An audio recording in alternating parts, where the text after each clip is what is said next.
बिस्मिल्लाहिर्रहमानिर्रहीम। अस्सलाम वालेकुम नाज़रीन, मैं अहमद फ़वाद हूँ और आप मेरा यूट्यूब चैनल देख रहे हैं। नाज़रीन, बड़ी ख़बर और ब्रेकिंग न्यूज़ के साथ आज की व्लॉग में आप खिदमत में हाजिर हुआ हूँ। चीफ़ जस्टिस काजी फ़ाइज़ ईसा साहब की बाकायदा तौर पर जो गेम है वो ख़त्म हो चुकी है और काजी साहब अब किस्सा पारीना या माजी का हिस्सा बन चुके हैं। कुछ अहम तरीन और एक्सक्लूसिव डिटेल्स आपके साथ मैंने शेयर कर दी हैं। सुप्रीम कोर्ट ऑफ पाकिस्तान इतना किसी भी टाइम पर डिसक्रेडिट नहीं हुई जितना अब चीफ जस्टिस काजी फ़ाइज़ ईसा के टाइम पर हो चुकी है। चैम्बर्स की जो लड़ाइयाँ हैं, जजेस की आपस की जो लड़ाइयाँ हैं, वो पहले तो सिर्फ महदूद थी चैम्बर्स तक, लेकिन अब वो चैम्बर से बाहर निकल आई हैं।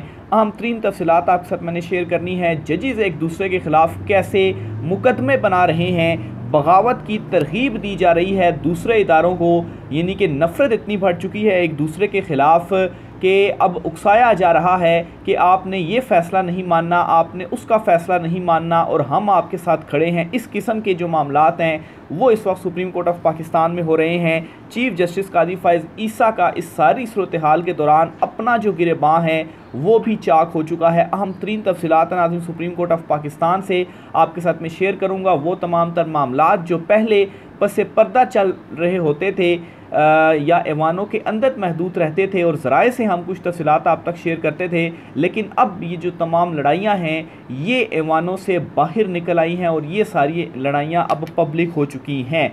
सबसे पहले तो नाज़रीन मखसूस नशिस्तों के मामले पर जो दो जजेस की जानिब से एक इख्तलाफी नोट लिखा गया है, इस इख्तलाफी नोट के कुछ इंपॉर्टेंट पॉइंट्स मैं आपके सामने रखना चाहूँगा, क्योंकि जो चीज़ें मैं आपको अब समझाने जा रहा हूँ उसके लिए ये ज़रूरी है कि ये जो इख्तलाफी नोट जारी किया है मखसूस नशिस्तों के मामले पर, इसको आप थोड़ा सा अंडरस्टैंड कर लें, फिर आगे की जो तफसीलात हैं वो भी मैं आपके साथ शेयर करना चाहूँगा। अच्छा, सबसे पहले तो जी इसके अंदर 16 जो वजूहात हैं इस फ़ैसले के अंदर वो दी गई हैं कि क्यों ये इख्तलाफ कर रहे हैं जो अक्सरियती फ़ैसला है। लेकिन ये जो 16 वजूहात हैं ये असल में इख्तलाफ नज़र नहीं आ रहा, ये असल में उस फ़ैसले के ऊपर तनकीद है और असल में जजेस की जो एक लड़ाई आपस में चल रही है कि क्यों वो जो अक्सरियती फ़ैसला है वो दिया गया है और अपनी शिकस्त चूँकि नज़र आ रही है, तो ये उस शिकस्त का इस इख्तलाफी नोट के अंदर एक तरह से इकरार किया गया है। कैसे, ये ज़रा 16 वजूहात सुनिएगा। अच्छा, सबसे पहले तो जी इसके अंदर ये कहा गया फैसले इख्तलाफी नोट के अंदर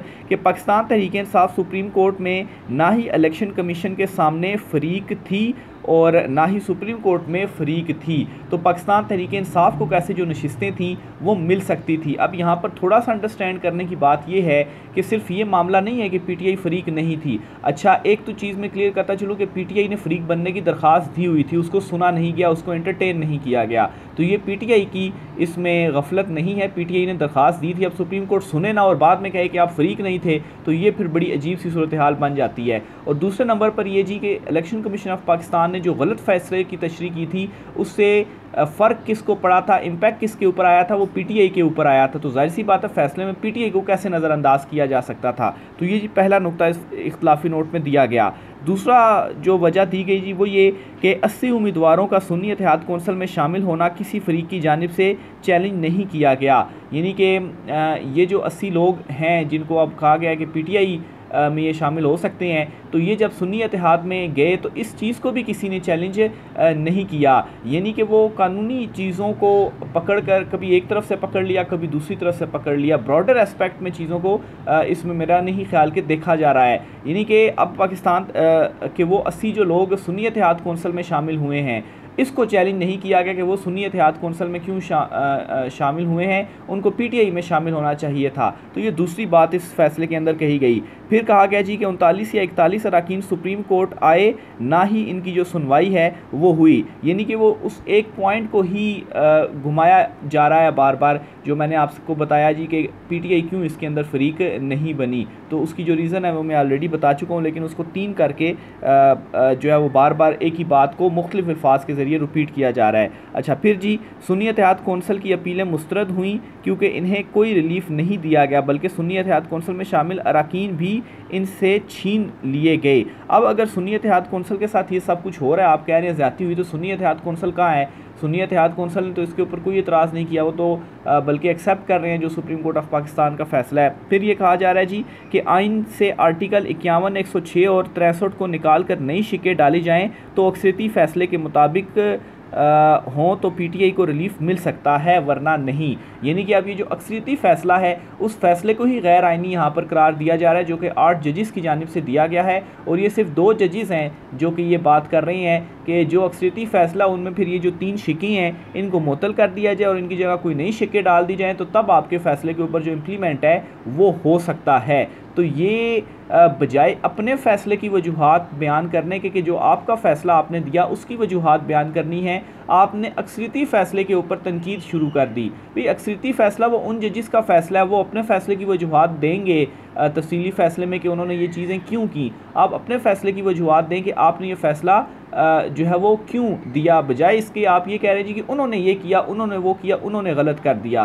तो एक तरह से ये गैर आइनी करार दिया जा रहा है इन 2 जजेस की जानिब से 8 जजेस के फ़ैसले को। अक्सरियती मुख्तसर फ़ैसले में आर्टिकल 175 को नज़रअंदाज किया गया। 8 जजेस ने आर्टिकल 185 की आइनी हदूद को नज़रअंदाज किया। फ़रीक़ैन अच्छा, अब फिर से वही कि अक्सरियती फ़ैसले ने ये किया, अक्सरियती फ़ैसले ने वो किया। मतलब मैं ये पहली मरतबा इस तरीके से फ़ैसले के अंदर देख रहा हूँ कि अक्सरियती फ़ैसले को तनकीद का निशाना बनाकर उनसे कहा जा रहा है जी कि उन्होंने गलत किया, उन्होंने ये नज़रअंदाज किया, उन्होंने वो नज़रअंदाज किया, उन्होंने ये नज़रअंदाज किया। उसकी वजूहात उन्होंने बयान अभी नहीं की। वो 8 जजेस के अक्सरियती फ़ैसले का तहरीरी हुक्मनामा अभी सामने आना है। मतलब जजेस की जानिब से जो फ़ैसले जारी किए जाते हैं उनका जो फ़ैसला होता है वो उसकी वजूहात और तफसीलात जारी करते हैं कि आया उन्होंने ये फ़ैसला क्यों दिया, आइन के इस शिक के मुताबिक, इस शिक के मुताबिक, इस शिक के मुताबिक ये चीज़ें होती हैं। तो ये नहीं किया जा रहा, ये बल्कि ये किया जा रहा है कि उन जजेस के ऊपर जो तनकीद है वो की जा रही है। तो इससे आप अंदाज़ा लगा लें, और इतना बार बार ये चीज़ों को लिखा जा रहा है, तो आप अंदाज़ा लगा लें कि जो लड़ाई है सुप्रीम कोर्ट ऑफ पाकिस्तान के अंदर जो जजेस के 2 ग्रुप्स हैं, जस्टिस मंसूर अली शाह का अलहदा और चीफ जस्टिस कादी फ़ाइज़ ईसा साहब का अलहदा, उनमें किस हद तक जो लड़ाई है वो बढ़ चुकी है कि फ़ैसलों के अंदर भी चीज़ों का लिहाज नहीं रखा जा रहा और ओपनली जो क्रिटिसिज्म है या जो मुखालफत है वो की जा रही है। तो आप इससे अंदाज़ा लगाएं कि चैम्बर के अंदर जो है वो क्या होता होगा। यूं ही तो वो अक्सर जो मीटिंग्स होती हैं तो सोर्सेज हमें बताते हैं काजी साहब की जो आवाज़ थी वो काफ़ी ज़्यादा ऊंची थी, तो वो तो चले सिर्फ़ और सिर्फ आवाज़ से मुतल्लिक था। तो चैम्बर्स के अंदर जो मामलात हैं वो भी बड़ी गंभीर इस वक्त जो सूरत हाल है वो इख्तियार कर चुके हैं। फिर इसी तरह से मज़ीद कहा गया जी कि 8 जजेस ने PTI को खुद साख्ता रिलीफ दिया। अक्सरियत ने PTI के लिए रिलीफ खुद तराशा क्योंकि ये मांगा ही नहीं गया था। अगेन वही कि भाई जजेस ने खुद से क्यों दे दिया। और आप यहाँ से अंदाज़ा कर लें कि ये जो अक्सरियती फ़ैसला आया है इसने किस कदर चोट पहुँचाई है गालबन इन 2 जजेस को, या शायद चीफ जस्टिस कादी फ़ाइज़ ईसा साहब की एक्सटेंशन वाले प्लान को, कि इस हद तक ये जजेस की जानिब से फ़ैसले के अंदर चीज़ें जो है वो लिखी गई हैं। सुन्नी इत्तेहाद कौंसिल को ना सिर्फ रिलीफ नहीं मिला बल्कि अक्सरियती फ़ैसले सुन्नी इत्तेहाद कौंसिल को कौमी और सूबाई असम्बली से बाहर फेंक दिया गया। अक्सरियती फ़ैसले में जीत के आने वाले उम्मीदवारों से मुतल्लिक 6 मई 2024 का नोटिफिकेशन क्वैश कर दिया, मगर इससे पहले के तरीक़ाकार को बरकरार रखा गया जिसको कानून की पुष्ट पनाही हासिल नहीं है। अक्सरियती फ़ैसले के मुताबिक बज़ाहिर 80 अरकान आर्टिकल 62(1)F के तहत अब सादिक और अमीन नहीं रहे। मखसूस नशिस्तों पर आने वाले दूसरी जमात के फ़रीक़ैन को सुने बगैर इनके ख़िलाफ़ फ़ैसला दिया गया। 41 अरकान को दूसरी जमात में शमूलियत की चॉइस दी गई। अक्सरियती फ़ैसले ने पार्लियामेंट में नई जमात यानी PTI का इजाफ़ा कर दिया और ये मामला इस अदालत के सामने नहीं था। इंतखाबात में सारे मामलात वक्त की मुद्दत के मुताबिकत से होते हैं जो अब रिवर्स नहीं हो सकते। PTI को जो हुकूक अक्सरियती फ़ैसले में बनाए गए वो पेशावर हाई कोर्ट के सामने ना उठाए गए ना इन पर फ़ैसला आया। तो ये जी कुछ वजूहात हैं जिन पर इन 16 जजेस का ये कहना है कि इनको जो मखसूस नशिस्तें हैं वो नहीं दी जा सकती। तो अब इन्होंने अपनी वजूहात, अब ये जो सारी मैंने वजूहात आपके सामने रखी हैं इनमें जजेस की कौन सी वजूहात है कि उन्होंने जो अक़लियती 2 रुकनी फ़ैसला दिया है उसमें उनकी वजूहात कौन सी है। तो सारा उन्होंने क्रिटिसाइज़ उठाकर कर दिया जो अक्सरियती मुख्तसर एक फ़ैसला आया था। तो ये जी, और फिर इसी तरीके से जी जो मैंने दूसरी बात की कि एक तरह से ये जो जजेस हैं इन जजेस ने दूसरे इदारों को भी ये तरगीब दे दी अपने फ़ैसले के अंदर कि इन 8 जजेस का फ़ैसला ना माना जाए। कैसे जी, ये जो ट्रांसलेशन है एग्जैक्ट मैं आपके सामने रखता हूँ जी कि रियासत के आइनी इदारे आइन के ख़िलाफ़ अदालत का कोई फ़ैसला मानने का पाबंद नहीं है।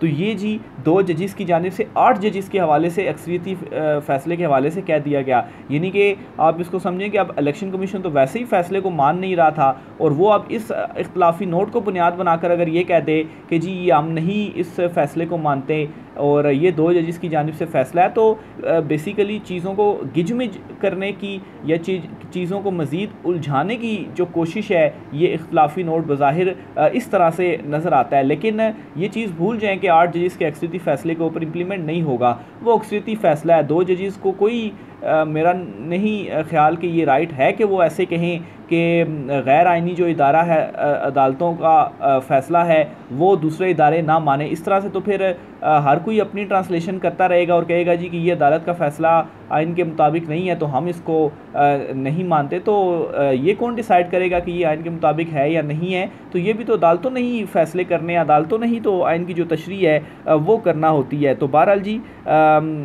ये इन दो जो जजेस हैं ये इस हद तक आगे चले गए हैं। सिर्फ़ और सिर्फ बताने का मकसद ये है कि आप इससे अंदाज़ा लगाएं कि सुप्रीम कोर्ट ऑफ पाकिस्तान में इस वक्त जो मामलात हैं वो किस हद पर जा चुके हैं, या जजेस के अंदर जो चैम्बर्स हैं बस आप ये कह लें कि सिर्फ एक दूसरे के साथ हाथापाई की खबर नहीं आई, बाकी तो सब कुछ हो चुका है। बस ये जो इस वक्त फ़ैसला हुआ है इसको भी आप जो है वो हाथापाई के ही ज़मरे में ले सकते हैं, क्योंकि ज़ाहिर सी बात है जजेस हैं, अब वो ऐसा तो नहीं करेंगे कि एक दूसरे के साथ जो है वो लड़ना शुरू कर दें और हाथापाई शुरू कर दें। तो ये एक किस्म की महज़्ज़ब अंदाज में आप हाथापाई इसको कह सकते हैं। एक नई टर्म खैर मैं इंट्रोड्यूस करा रहा हूँ आपके लिए, लेकिन ये जो चीज़ हुई है ये कभी भी इस तरह से नहीं हुई, और इसीलिए मैं कह रहा हूँ कि कभी भी सुप्रीम कोर्ट इतनी डिसक्रेडिट नहीं हुई, इतनी सियासत सुप्रीम कोर्ट के अंदर पॉलिटिक्स जो है वो जजेस की वो कभी इस तरह से सामने नहीं आई जितनी इस फैसले के अंदर सामने आ गई है। और चीफ़ जस्टिस कादी फ़ाइज़ ईसा जो हैं वो अब आप समझें कि एक माजी का किस्सा ही बन चुके हैं। अब वो मतलब है कि ये फ़ैसला उनके लिए भी एक शिकस्त है, क्योंकि इन 2 जजेस ने 11 जजेस इस बात पर मुतफिक थे कि इलेक्शन कमीशन ने गलत तशरीह की, तो इन जजेस ने उससे भी आगे जाकर कर दिया और एक किस्म का चीफ़ जस्टिस कादी फ़ाइज़ ईसा के हवाले से भी इन्होंने कह दिया जी कि उनका भी जो फ़ैसला था वो भी गैर आइनी था, क्योंकि ओवरऑल सारों के फ़ैसले के हवाले से इन्होंने बात की है ना, क्योंकि सुप्रीम कोर्ट का जो फ़ैसला है वो 4 पार्ट्स में है, यानी कि 4 मुख्तलिफ़ फ़ैसले हैं, एक 8 जजेस का, फिर 2 जजेस का, फिर 2 जजेस का और फिर जस्टिस याया अफरीदी का। तो इन 2 जजेस ने चूँकि बाकी सारे जजेस के फ़ैसले के हवाले से कहा तो उसमें कादी फ़ाइज़ ईसा साहब जो हैं वो भी शामिल हैं। खैर वैसे ये 2 जजेस असल में चीफ़ जस्टिस कादी फ़ाइज़ ईसा की ही साइड पर हैं जी। अच्छा, इस हवाले से ये जो इन्होंने फ़ैसले में सवालात उठाए जी कि आखिर क्यों जो रिटन फ़ैसला है वो क्यों जजेस की जानिब से जारी नहीं किया जा रहा, जो अपील है वो आनी है, वो 15 दिन के अंदर हमने सुननी है। तो इस हवाले से भी हाईलाइट किया गया इस फ़ैसले के अंदर। अब इसका भी जवाब सुनिए। एक तो ये जी फ़ौजी अदालतों में आम शहरियों के ट्रायल के ख़िलाफ़ अपीलें 2-3 माह तक ना सुनने वाले जज साहब को ये दुख खाया जा रहा है कि नून लीग की जो नज़रसानी दरख्वास्त है वो तारीख़ीर का जो शिकार है वो क्यों है, क्योंकि वो जो फ़ौजी अदालतों वाला बेंच है उसमें जस्टिस अमीनुद्दीन साहब ही हैं, तो उसका अभी तक फ़ैसला नहीं आया, लेकिन उसकी कोई परेशानी या उसकी कोई टेंशन नहीं है। फिर इसी तरीके से नैब तरमीम केस में जो अपीलें हैं उसकी जो मियाद है वो तो 3 मरतबा गुजर चुकी है, लेकिन अभी तक महफूज फ़ैसला सामने नहीं आया नैब तरमीम वाले केस में। लेकिन वहाँ पर कोई फ़िक्र नहीं है, सिर्फ यहाँ पर फ़िक्र है और दूसरे जजेस को और दूसरे इदारों को बल्कि मशवरे भी दिए जा रहे हैं कि आप अमल ना करें फ़ैसलों के ऊपर और अदालती अहकामात के ऊपर। फिर इसी तरीके से जी सईद बलोच साहब हैं, उन्होंने एक ट्वीट की है और उसमें वो ये लिखते हैं कि सुप्रीम कोर्ट के ये 2 जज साहिबान रियासती इदारों को सुप्रीम कोर्ट के फ़ैसले पर अमल दरामद ना कराने पर उकसा रहे हैं, जो आर्टिकल 6 के तहत संगीन गद्दारी के ज़मरे में आता है। आइन का आर्टिकल 6 बहुत वाज़ेह है, कोई भी शख्स को आइन की जो है वो तनसीख करे, तखरीब करे, मुअत्तल करे, इल्तवा में रखे, वो संगीन गद्दारी का मुर्तकिब होगा जिस पर आर्टिकल 6 लगेगा। हाई कोर्ट या सुप्रीम कोर्ट भी आइन शिकनी को जायज़ करार नहीं दे सकेगी। तो सईद बलोच साहब ने तो जो सुप्रीम कोर्ट में होते हैं हमारे कोलीग ही हैं, तो वो तो आर्टिकल 6 के हवाले से आप कह रहे हैं कि ये जो जजेस हैं इनके ऊपर तो ये जो फैसला इनकी जानिब से दिया गया ये तो आर्टिकल 6 के ज़मरे के अंदर आता है कि ये कैसे आइन के ऊपर इम्प्लीमेंट ना करने की जो तरहीब है वो दे सकते हैं। बहरहाल जी जो लड़ाई है वो इस कदर बढ़ चुकी है और इस फैसले के अंदर इस फैसले को पढ़े तो एक तरह से ये लगता है कि वो 8 जजेस के ऊपर पूरा मुकदमा इन्होंने बना दिया कि ये कैसे इस तरह से फ़ैसला दे सकते हैं, इनके बस में हो तो इन 8 जजों को ही ये नाअहल करार दे दें और इनको फारिग कर दें। बहरहाल जी ये मामलात अब खुल चुके हैं सुप्रीम कोर्ट ऑफ पाकिस्तान में। अब तो इंतज़ार है कि जो 8 जजेस हैं वो जब फैसला देंगे तो तब जो सब की हवाइयाँ उड़ेंगी वो देखने वाली होंगी। राय का इज़हार कीजिएगा। आज के व्लॉग से इतना ही, इजाज़त दीजिए। अल्लाह हाफ़िज़।